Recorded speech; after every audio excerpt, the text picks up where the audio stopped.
El Palau Vescomtal de Blanes és el palau gòtic de la Casa de Cabrera, del municipi de Blanes, comarca de la Selva, declarat bé cultural d'interès nacional. Està adossat a l'església de Santa Maria, situat en un replà per sobre al nivell de dintre-vila.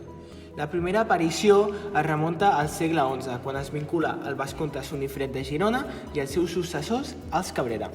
Els Cabrera, cap a l'any 1050, eren la família que posseïen el castell en feu dels comtes de Barcelona. Del segle XI al segle XIV, el castell serà possessió de la família de cavallers de cognom Blanes, feudataris de Cabrera.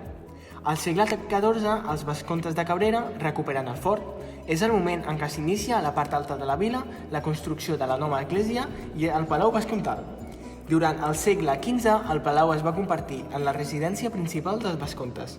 Al final de la Guerra dels Segadors fou atacat i ocupat pel regiment del marquès de Monterà, representant de la corona. En el 1694, les tropes franceses del general Clark van atacar i dinamitar el palau.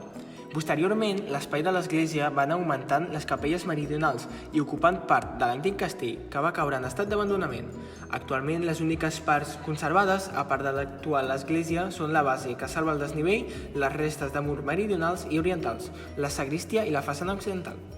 L'església Santa Maria de Blanes està documentada des de l'any 974 com a capella romànica. L'any 1319, amb la creació de la parròquia, es va començar a bastir un temple gòtic en el seu lloc. Entre 1350 i 1410 es va construir l'església, amb els vescomtes com a principals mecenes. Els primers en rebre el privilegi de ser enterrats a l'església foren Jaume i Tomàs, fills dels vescomtes.